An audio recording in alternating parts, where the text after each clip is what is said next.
It was a packed house with some stars in attendance for Jonathan Toews' return, and the Blackhawks made a cold trip to the UC worth it.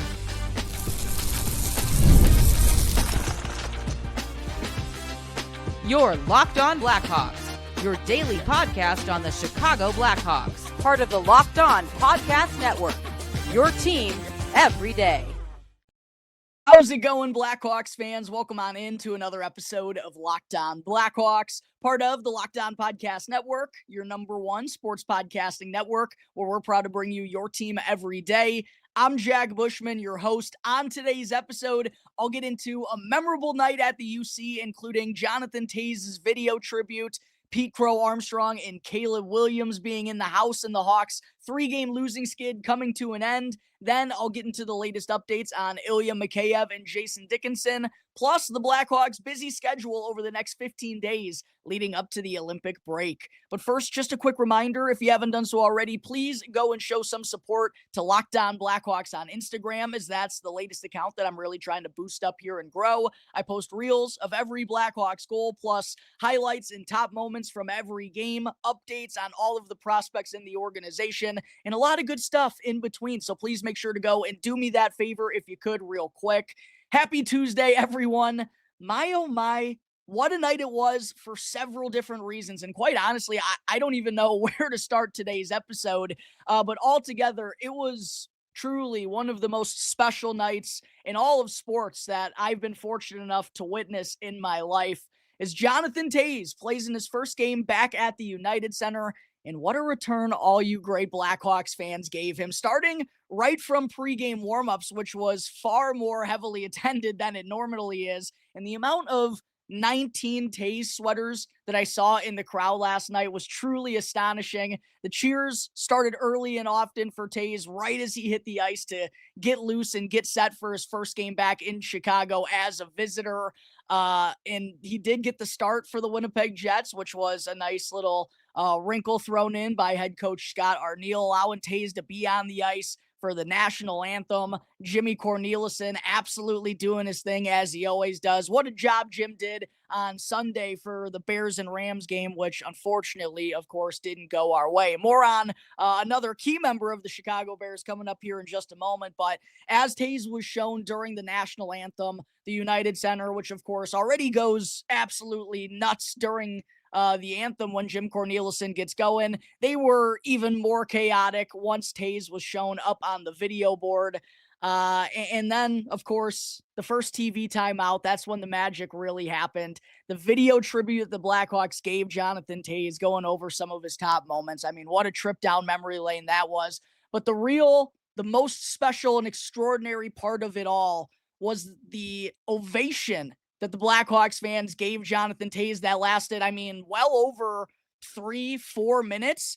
He had to take like 3 or 4 extra laps around the ice just because the Blackhawks fans would not stop cheering. And his teammates were telling him to, keep going. He had to eventually say, like, enough is enough here. We got a game to play. But that perfectly shows what makes Chicago sports fans so great, that, even though Jonathan Toews is wearing another sweater now, he's playing for another Central Division team, he's still going to be beloved and be cherished by Blackhawks fans forever for everything that he did for his team, for the franchise, for his teammates, for the city.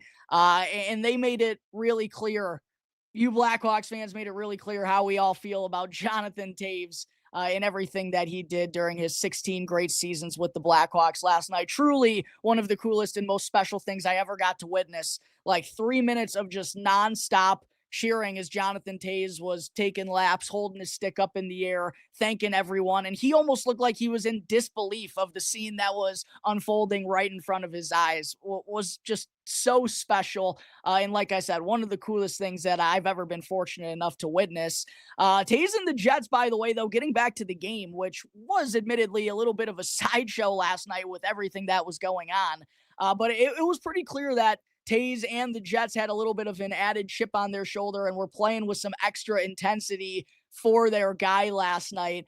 They were the better team in the early going and quite honestly for most of the night, but Spencer Knight was very sharp right from the opening whistle to keep them off the scoreboard from start to finish as Knight ends up stopping all 32 shots that he faced. He was credited with 3.86 goals saved above expected and stopped 11 high danger shots that were fired in his direction. It was honestly a hell of a goaltender battle, though. I got to give a tip of my cap out to Connor Hellebuck in net for the Jets, who's had the Blackhawks number throughout his career.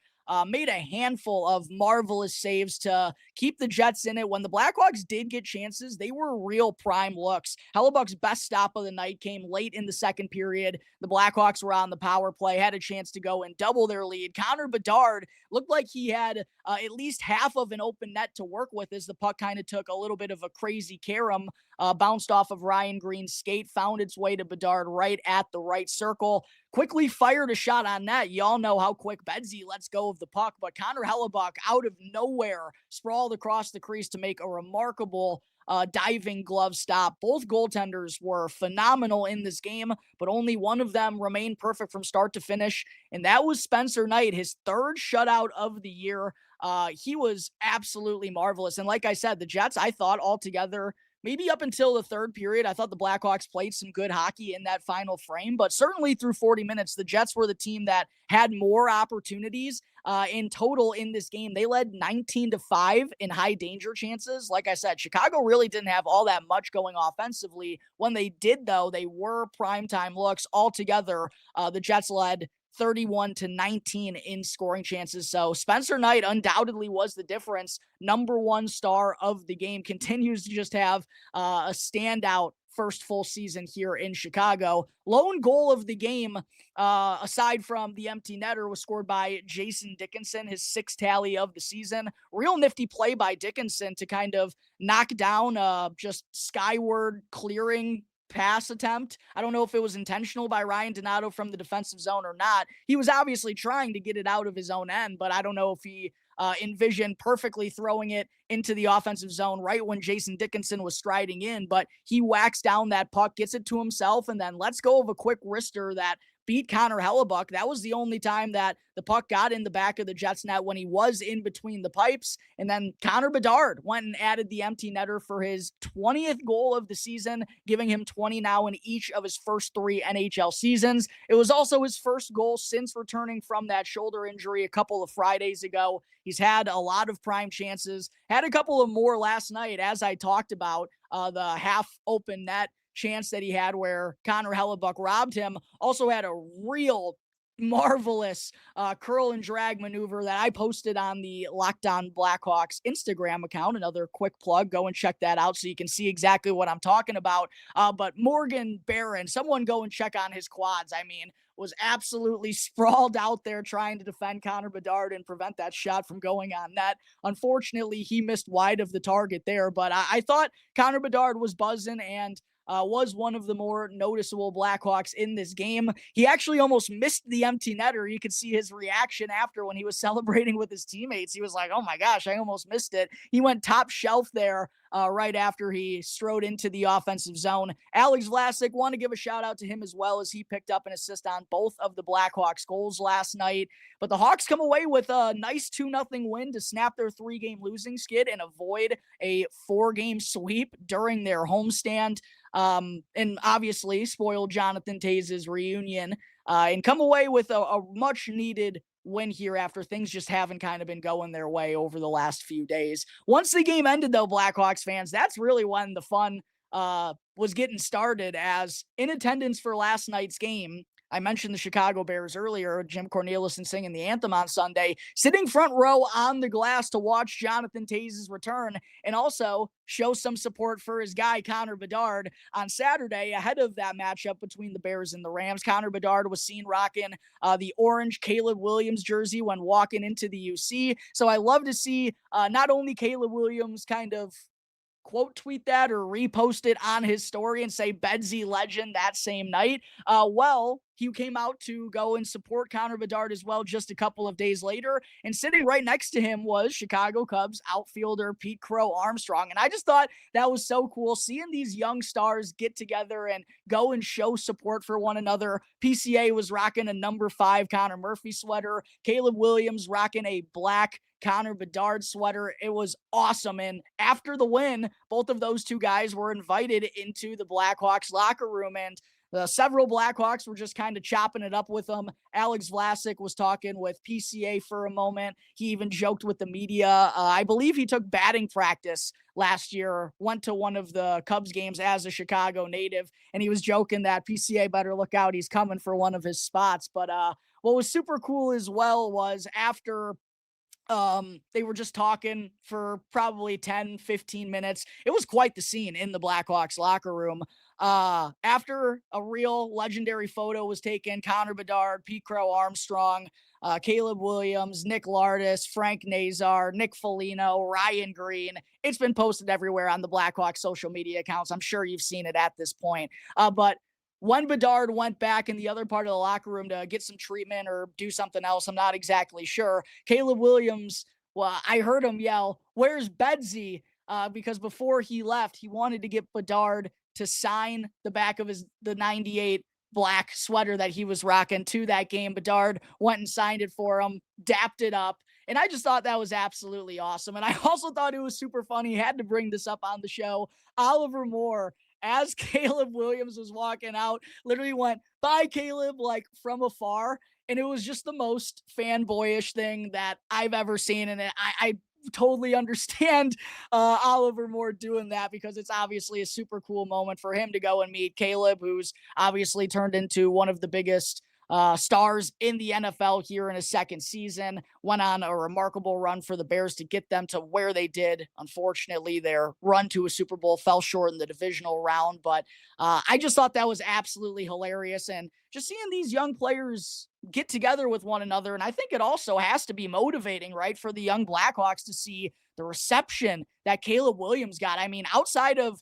Jonathan Toews' return, and quite honestly, I mean, the loudest cheer of the night might have been when Caleb Williams was shown on the Jumbotron. That's how beloved he is now here in Chicago. And listen, Pete Crow-Armstrong, he gets a lot of love as well, but obviously there's Cubs and White Sox fans. So some of the crowd maybe was a little split on their feelings on Pete Crow-Armstrong. No one's feelings were split on Caleb Williams. And I just feel like that reception that he got, in addition to obviously the welcome home that Jonathan Toews got for being the captain of a 3-time Stanley Cup champion team and the impact that he had on the team and the city, it just had to all together. Plus coming away with a huge win, right? The vibes in the locker room afterwards. It has to be such a motivating factor long-term for this young Blackhawks group to get together and be like, "Listen, fellas, we gotta figure this winning stuff out, because once we do, it's going to turn into the madhouse here once again." We've seen how these fans react when the Blackhawks are buzzing and when are contending for the Stanley Cup.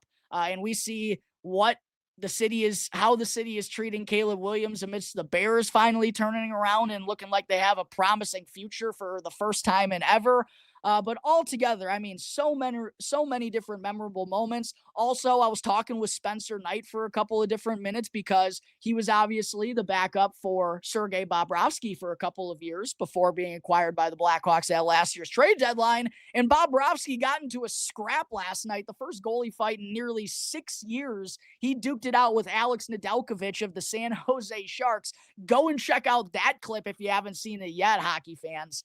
But Spencer obviously didn't know that Bob had gotten into a fight, and he was asking if anyone had the clip. So I went and pulled it up on my phone and was just talking with Spencer for a couple of minutes between that and Oliver Moore's reaction to Caleb Williams, just Caleb and PCA being in the locker room in general, the photo that everyone took, Caleb getting Bedard to sign his jersey, Toews' video tribute, the ovation that the Blackhawks fans gave him, the Hawks putting an end to their losing streak, coming away with the win. I mean, my, oh my, what a night it was at the United Center. A super special one. And I've been grateful to probably have been to over 100 Blackhawks games at this point in my life. I don't know if any are going to stick out in my mind more so. And for many different reasons, like I just said, more so than that one. Super cool night. And it's truly a tribute to all you great Blackhawks fans and the support that, even 2-3 years after Jonathan Toews is no longer playing for this team, the support that the undying support and the unwavering support that you will forever show him. It's what makes this city so special, and what makes being a Chicago sports fan, even though they put us through some tough times, moments like this make it absolutely worth it. And hopefully the Blackhawks, like Caleb Williams and his Bears, will be trending in the right direction and making some serious jumps to become a contender once again as a young group here in a couple of seasons.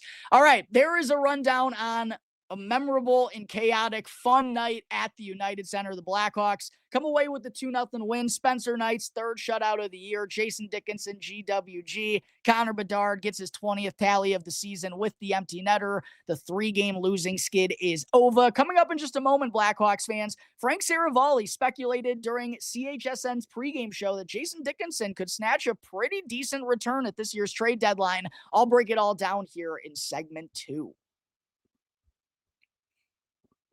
But first, got to give a shout out to one of today's sponsors, which is Game Time. There's nothing like being near the ice during hockey season. The speed, the hits, the atmosphere, it's unmatched, as Caleb Williams saw last night along with Pete Crow-Armstrong. Watching at home is great, but being in the building is a completely different experience. The only thing that used to get in the way was actually getting tickets. Long queues, endless screens, and prices changing at checkout. But that's why Game Time gives the advantage back to the fans. It's the hack for unlocking amazing NHL tickets and experiences in just a few taps. And one of my favorite features is seeing the view from my seats before buying, so I know exactly what I'm getting before I arrive. That takes the guesswork out of buying NHL tickets. Go and do that with Game Time. Download the Game Time app today, create an account, and then use our promo code LOCKEDONNHL in all caps. That's LOCKEDON NHL in all caps for $20 off on your first purchase. Terms and conditions apply. Download the Game Time app today.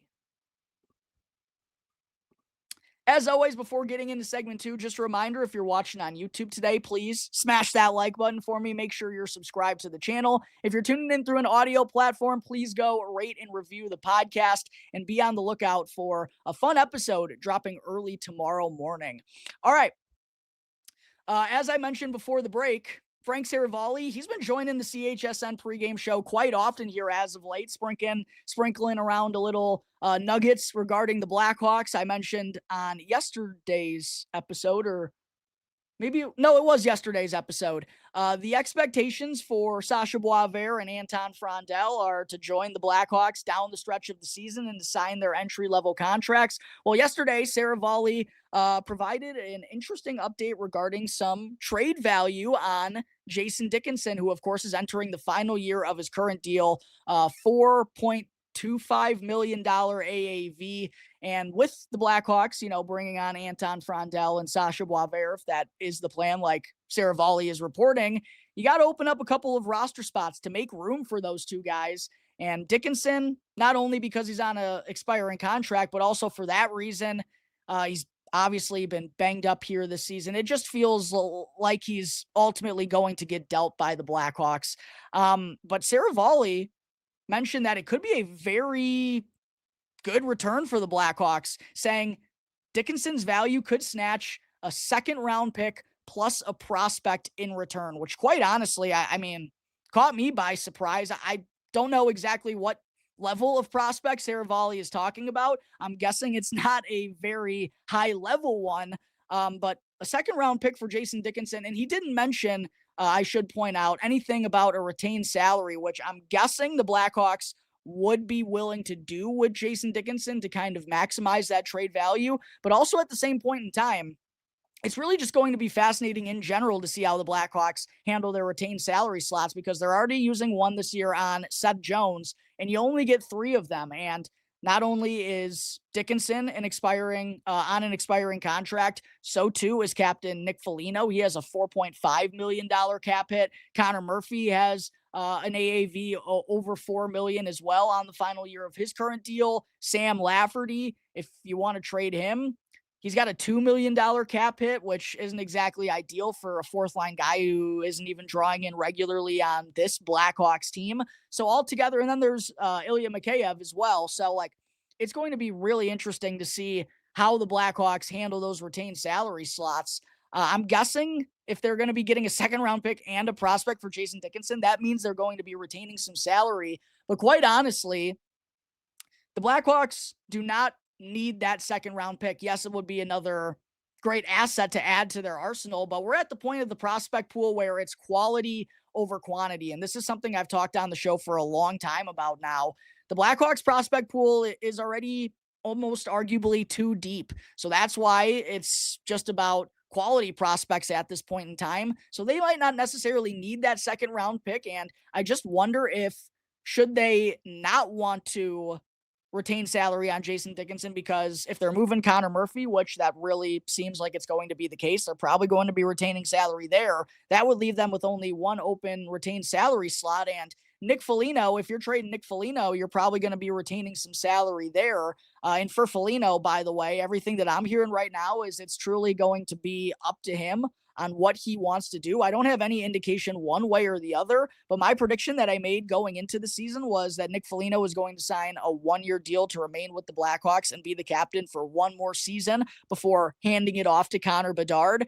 But if the Blackhawks do ultimately trade him, if Foligno wants to, go and chase a Stanley Cup as he recognizes his, clock is ticking on his NHL career, I ultimately wouldn't blame him, but the Blackhawks would have to retain salary on him likely in order to move him. Even with the salary cap rising, it still feels like that would have to be the case. So it will be interesting to see how Kyle Davidson handles all of these retained salary potential situations with the amount of expiring contracts that the Blackhawks have on their books. But I just thought a second round pick plus a prospect for Jason Dickinson, I don't know how likely that truly is. It does feel like it would be an overpay for someone of Dickinson's status. And I know he's obviously a respected veteran who goes about his business the right way, one of the more underappreciated defensive forwards in this league, maybe even more so by yours truly, as I broke down on Deep Dive 4.0. Dickinson, obviously, it's been in a small sample size because he's been so banged up, but his analytics have been really solid, especially for someone who, A, doesn't provide all that much offense, and B, normally goes up against the opposing team's best offensive line, has some of the better analytical numbers for the Blackhawks. And I think that goes to show you that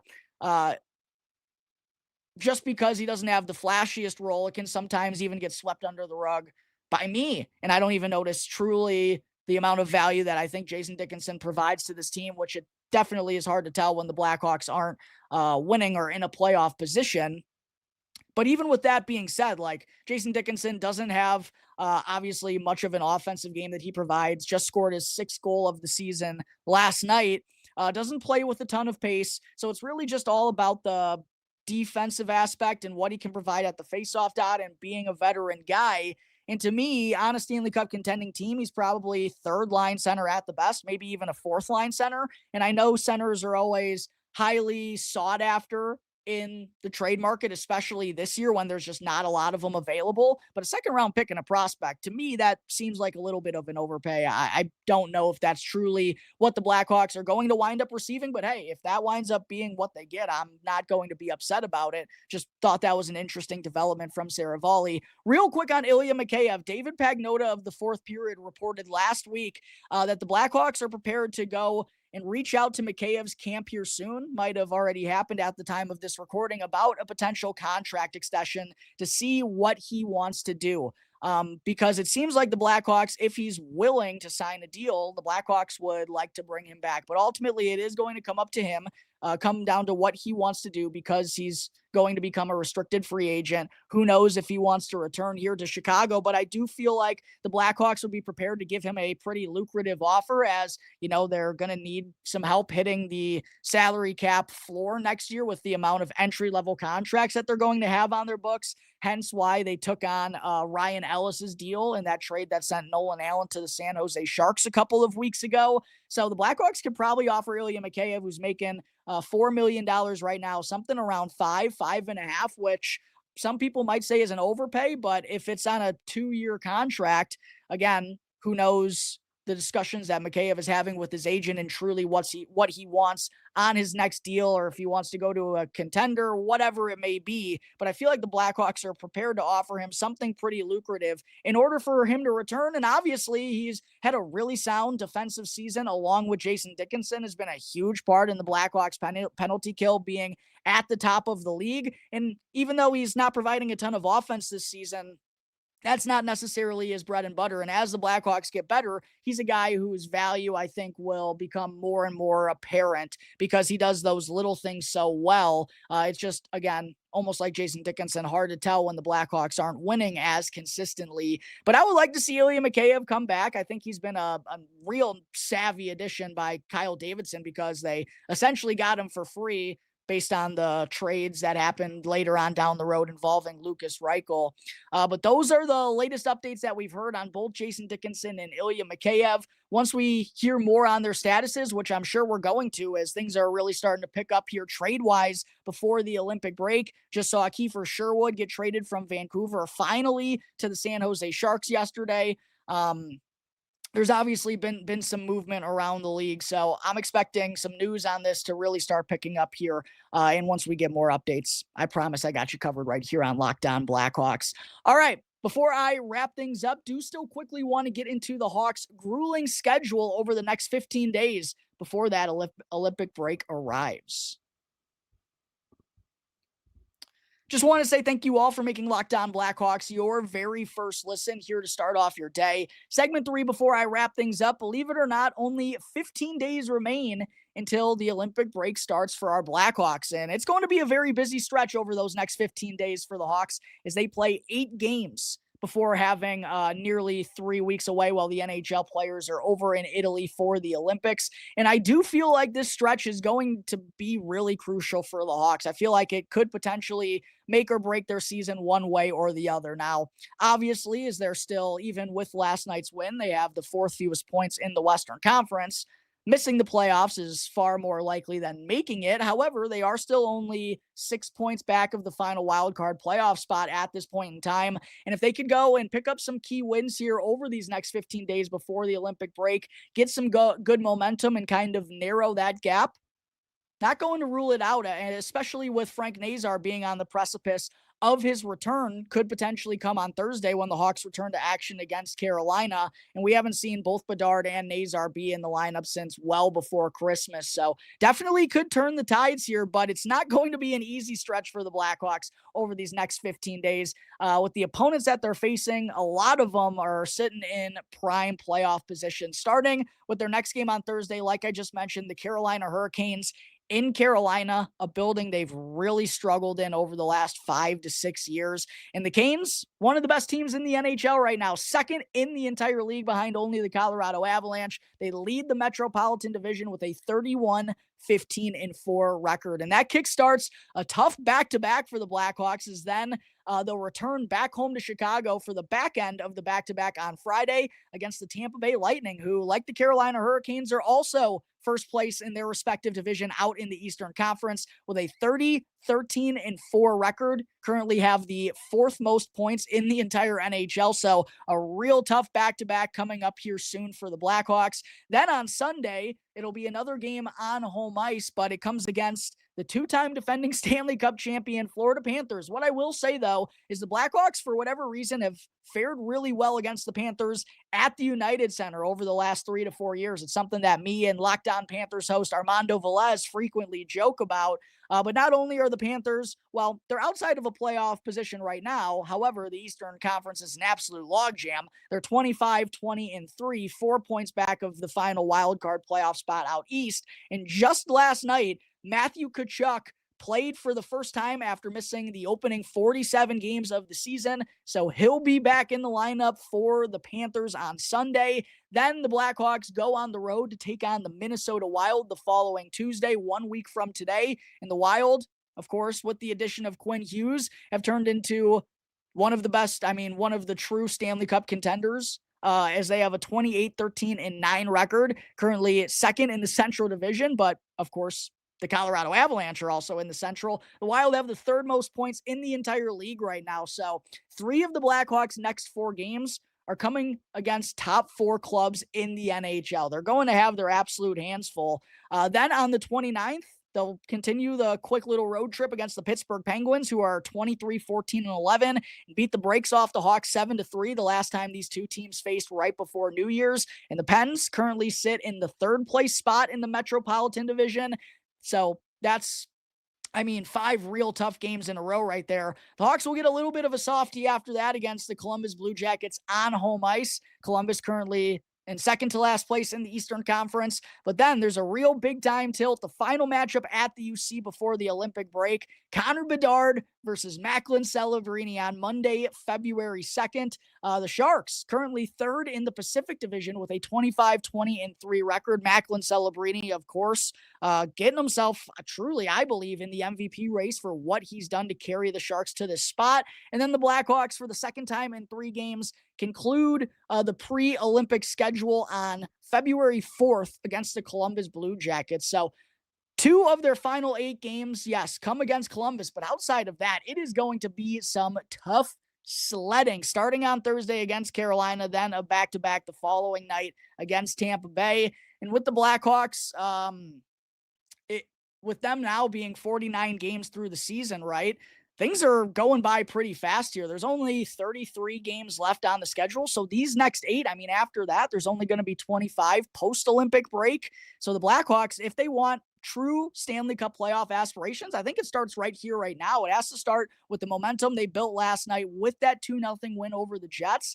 And over these next 8 games, I feel like they have to get points. And I know this is lofty expectations, but playoffs are lofty expectations for this group, truthfully. But if they want that to be a reality, they probably need to get points, I would say, in at least 5 of these next 8 games. Will be real interesting to see if the Blackhawks can go on a little bit of a run here before the Olympics arrive in early February. We've seen this be a streaky young team so far this season. Obviously, that was the case in early January before Connor Bedard returned. Maybe they get Frankie Nazar back. They have their top 2 center icemen both in the lineup for the first time since December 12th. Maybe that sparks a fun little run for the Blackhawks here down the stretch in the second half.